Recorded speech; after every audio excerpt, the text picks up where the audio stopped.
মাসাতের জন্য, একটু টাকা পয়সার জন্য, একটা চাকরির জন্য তুমি যেই নেতার পিছনে ছুটতেছো, প্রিয় ভাই বিশ্বাস করো এরা তোমার দুনিয়া আখেরাত সব ধ্বংস করবে।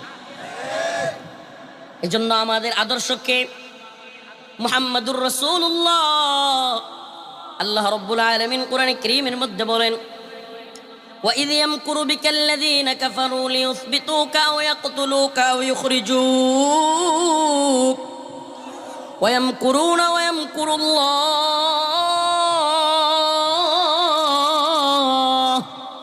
وَاللَّهُ خَيْرُ الْمَاكِرِينَ।